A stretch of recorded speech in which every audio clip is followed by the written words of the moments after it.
This off. Where we left off last time was trying to make sense of certain types of data, in particular uh, tracking and event data, um, to kind of bolster tactical analysis. All right. And so the first part of that was rethinking formations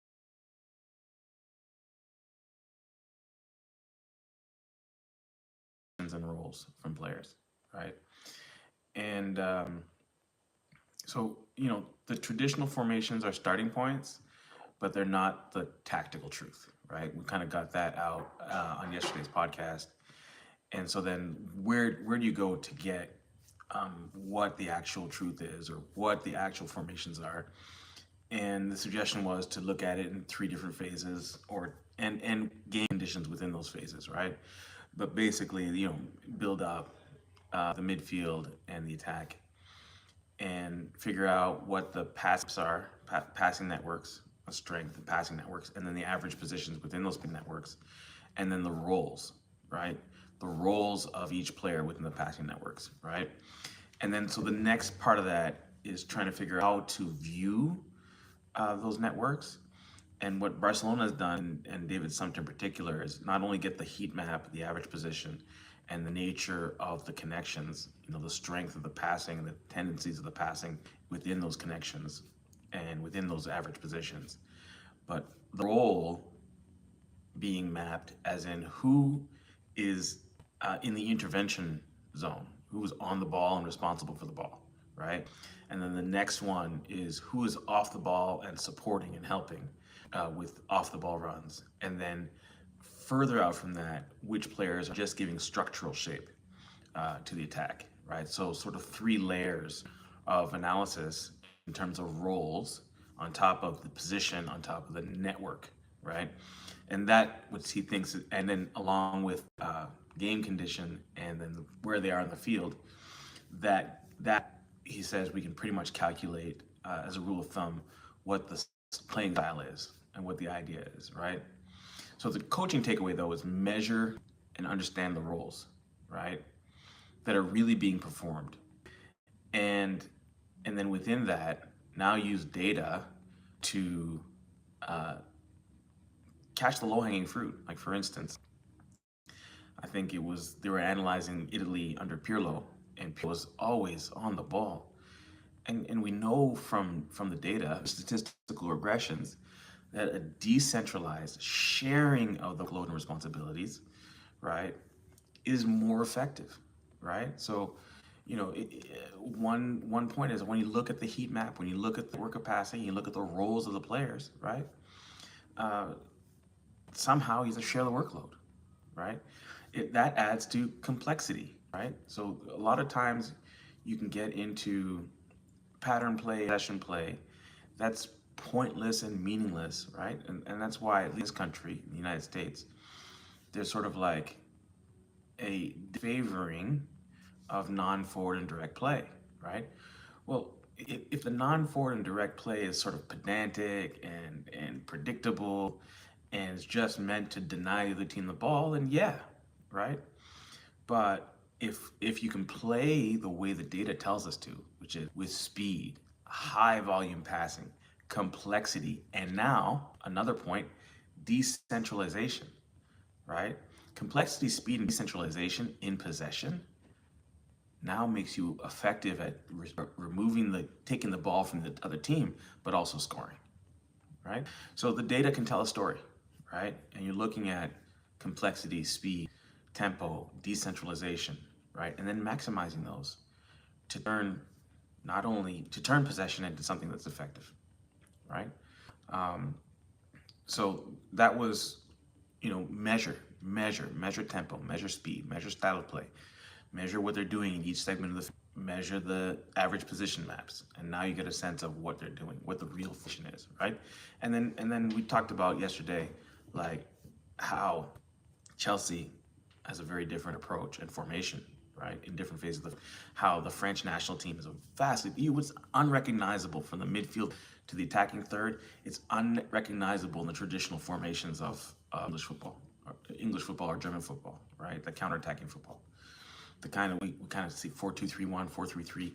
That's not it at all. 4-4-2, 4-2-4, whatever, right?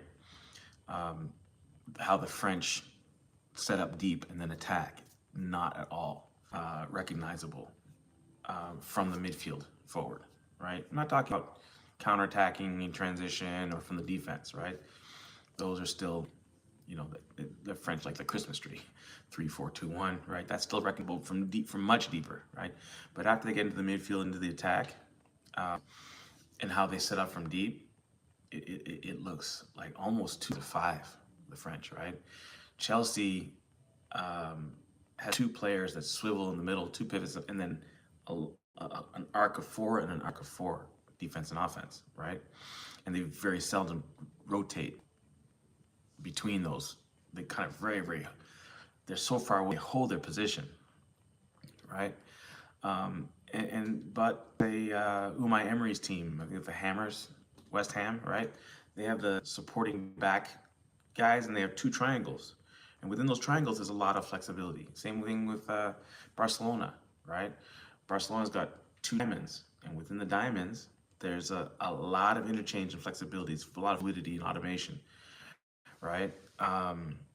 Villarreal, it's a diamond with or even Ajax, a diamond with a player in the middle of it, the pivot in the middle. So these shapes are not recognizable as 4-3-3, 4-2-3-1, 4-4-2, whatever you're talking about, right? So almost the point of being meaningless, right? And then if you look there's three for play, there's different styles and tempo, there's different structures, remember those three, who's on the ball, who's off the ball, and who's structure, right? I mean, you can start to believe Mikel Arteta that they're using 36 formations within a game, right?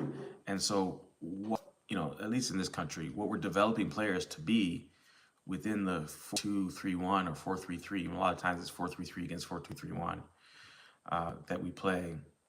What we're developing players to be is meaningless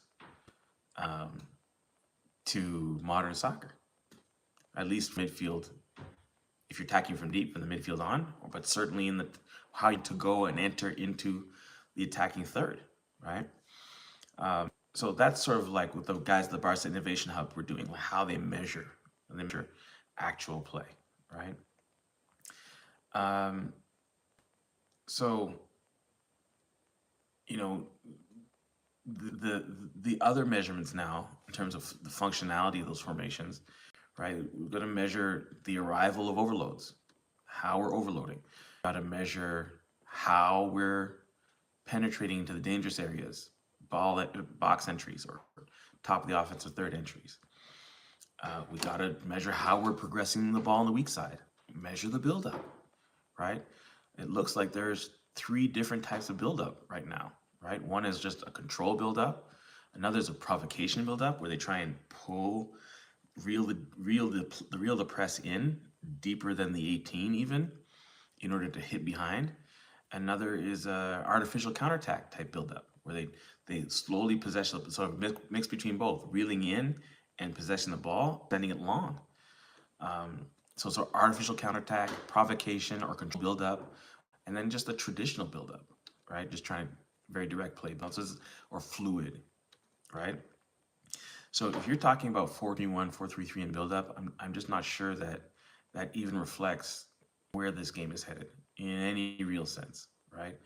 But if you look at David Sumpter and the Barca Innovation guys, that on the ball, off the ball structure, right? And just measure what's going on based on those principles, you get a much clearer sense of what's going on tactically.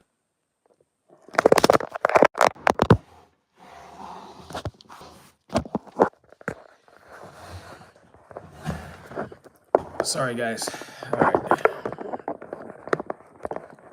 Fellow football.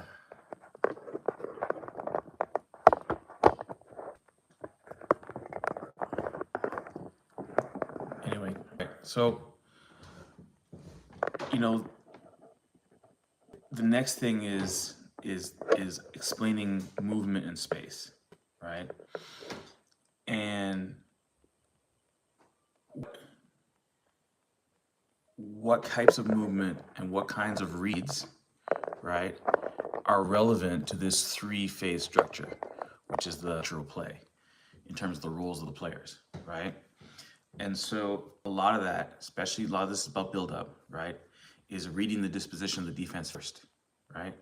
So if they're sending one, pressure cover one, right, then the response is very different from if they're squeezing three in a zone, or they're squeezing two at the ball with cover behind, right? And so the whole thing is you have to first understand what the defense is doing in terms of pressing, right? And now from pressing, the question is how are we progressing the ball? If they send one, right, zone behind that one, we're most likely progressing the ball in the dribble. So the players have to be able to carry the ball, right? If they're sending two, or certainly if they're sending three and they're squeezing, then we got to break a line, a whole different exercise. If you need to break a line, the pivot's got to drop in, right? And the player of the ball needs support. So oddly enough, you got to go towards the ball if they're squeezing three in a zone, right? If they're squeezing two and there's cover behind, the might want to deal with the cover, or you're pulling players back, even with the ball, to outnumber them, right? And so you see this with teams like Brighton and De Zerbi, Lewis Dunk, the volume of passing he's doing, and the he's stepping on the ball to provoke the press. And there's no midfield to speak of. There's no pivot dropping in the midfield to support the back line. And the back line might have 6 people in it. So it's like 6-0-4, right? At that point, formations are meaningless. It's not a 4-4-2, it's not a 4-2-3-1, not a 4-3-3, nothing you've ever even recognized before. Right? There's zero. There's not a midfielder inside. And the question is now, what's he trying to do? How are these players prepared to deal with movement off the ball? Are you posting up, like a pivot that posts up, right? Are you the third man sitting between, you're intersecting the space between two defenders? Now, what you'll see in English and German soccer is that you'll see players sitting in the trap. But what you'll see in De Zerbi, because you brought him up, but in certainly Catalan soccer, in Argentinian soccer, they're not sitting in the hole in the square. When they drop into one of the sides of the square, right, in the half space of the square. And so when they receive the ball into that space that's available, and they pull out along the seam, and it allows them to be the third man, because when the ball goes past them and the defense turns, they're not sitting in the press trap where they can immediately be pressed, right? They're sitting in a place that the pressing is, that position is awkward. They're following the press. So it's impossible, if you're pressing forward, it's impossible to mark behind you. So they have their third man follow the press. The ball goes down, forward, breaks the line, and then comes back. And by the time you turn around, you defend, right? So now we need drills that involve setting up a through ball, and when and why and where, right? Is the defensive line unstable, right? Can you reach and come outside the zone and then hit behind when the line is unstable?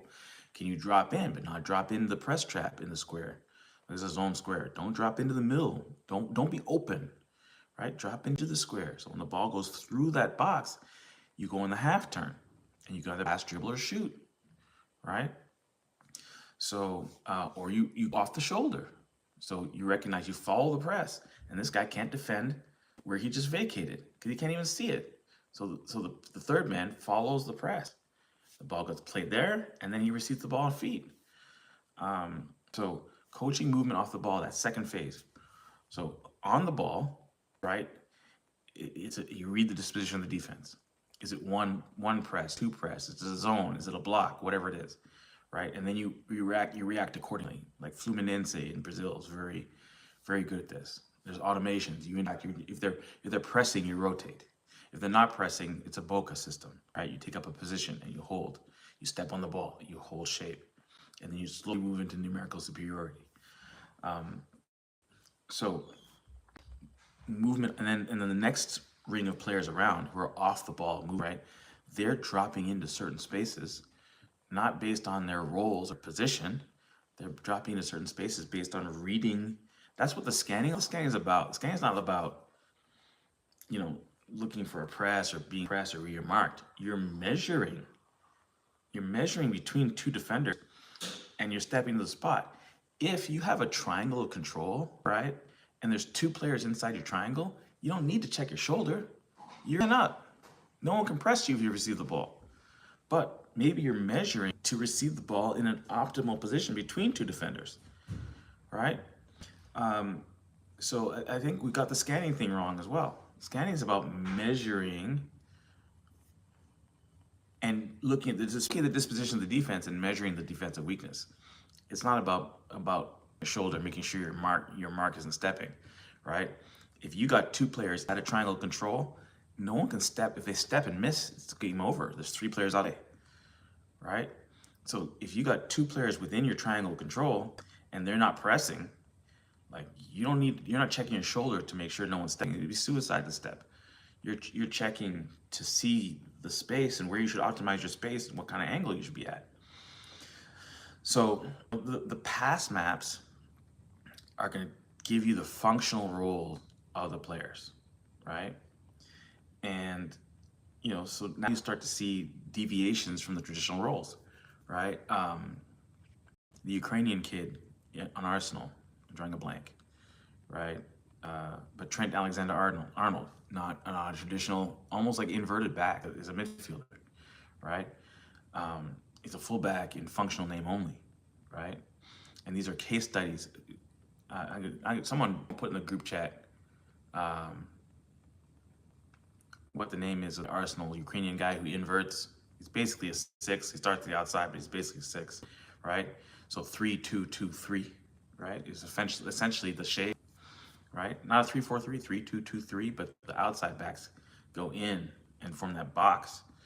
And that box has got some Cesar automations from futsal, long story.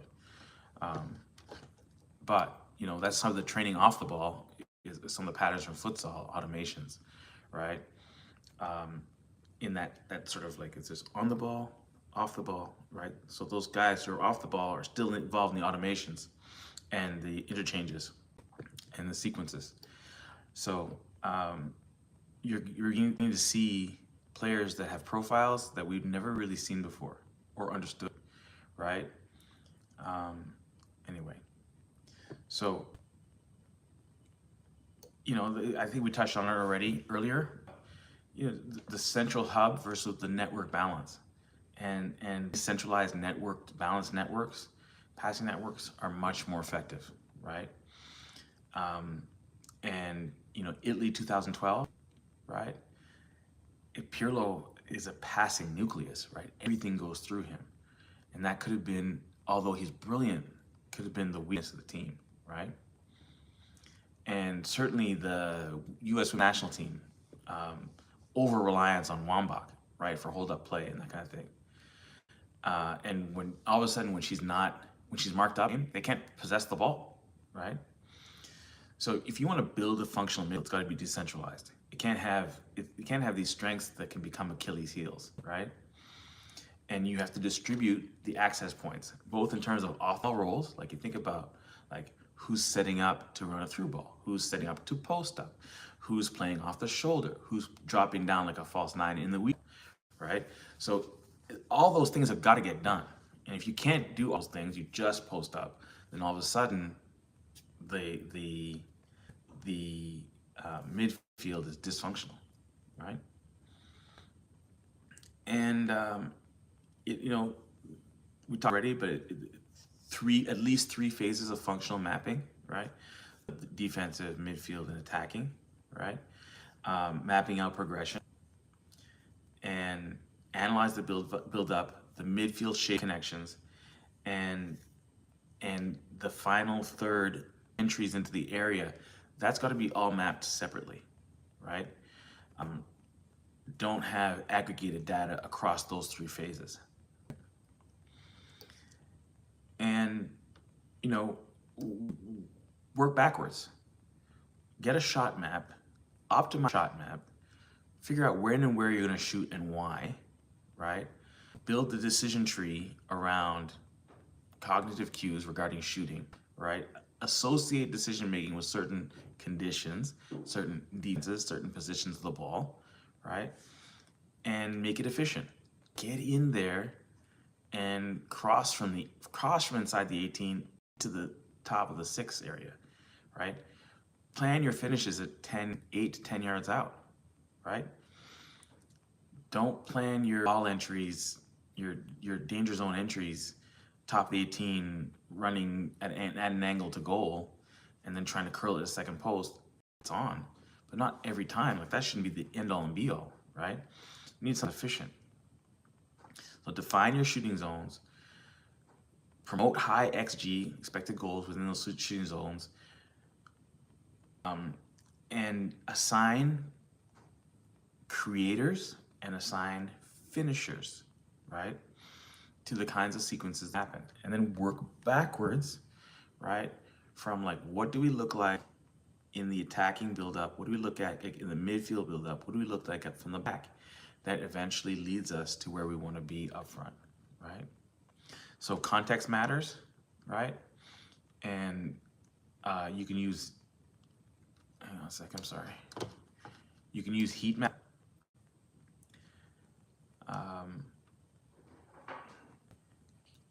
That track touches leading to chances, right? So the entire chain of touches that lead to chances will do player involvement and give you player position, right? It'll indicate for you whether or not overloads are whether or not you're doing overloads or weak side progressions or switches or whatever it is, right? And whatever's most effective for your team, right? And so another one is really low-hanging fruit, pressing profiles and transition speed. So rules in transition, right? How direct are we playing? How touches are we playing? What's the tempo? Are we just recovering the ball, right? Those things won't necessarily be apparent in the other stuff we're talking about, heat maps and tactical networks, right? So transitions should be measured separately. It's a different phase of play, right? And the speed, spacing, recovery shape, where it is, cover, should be measured as well, right? So it's a very clear thing we want to do. There's an identity in transition. There's an identity in high position, right? And validating the press, right? If you have a 4-second rule, 5-second rule, 8-second rule, passes per defensive action, whatever it is, we want to know what the key performance indicators are for the press and what we're doing in the press. Are we gegenpressing? Are we sending one to sort of take out an option and then sending more numbers through into the space, right? Are we zonal, right? Are 2-by-1 with a cover 2, and then we're putting pressure and then cover behind. We're doing a 3-2, right? In terms of the pressing, are we not pressing above 18, right? If you think about the De Zerbi discussion we just had about provoking the press and creating artificial counterattacks, well, that's a lot easier to do if there's a long field because the press is overcommitted in terms of depth, right? So coach from the data, right? Go from the picture, have a spreadsheet, have the different phases, have the different KPIs, have the different profiles of players in those phases, right? And validate you suspect is true. And then try and optimize. Start with tactical questions, how to best do A, B, C, D, when and where and why, and confirm and refute them with the data, right? And so we're gonna review some of the tools we talked about, but passing networks in the 3 phases, that's a great tool. Certain KPIs that we talked about, for defensive action, transition speed, transition game plan, right? What the deliverables are, what the rules are in transition. Those are great tools to have, right? Chains of goals that lead to chances, right? How those chances are being created, the best chances being created, that's another tool to have, right? And then once you have all that, once you have the tools, right? Heat maps, passing networks, broken down into thirds and different phases of the game, and then where the chains come from, right? That are effective. Have video clip examples of that, right? So those are the takeaways. Formations are great references, but they're dynamic, and it matters. The disposition of the team matters more. The real roles of the team matters more, right? Train timing, tempo, complexity, and interactions, and train it in phases. Who's on the ball, who's off the ball, and who's giving structure, right? It's not a static position.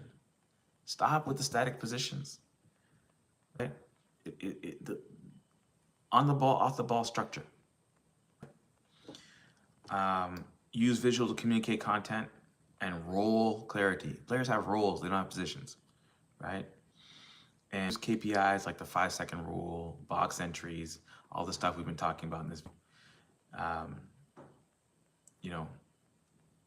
And then find automations that you've done successfully, right? You should know what an escandinha is. You should know what a tabella is. You should know what la conduccion is. We should know how to play a post with 3-1. We should know how to play a 3-1-1 with a shadow striker. Know what a 4-0 pattern is. Know what a boca pattern is, the bounce pass pattern, right? Inside swing, outside swing, la conduccion, right? How that occurred, right? Ajax, know the Ajax diamond with a pivot in the middle. Maybe it's the Ajax cross, I don't know what it's called, right?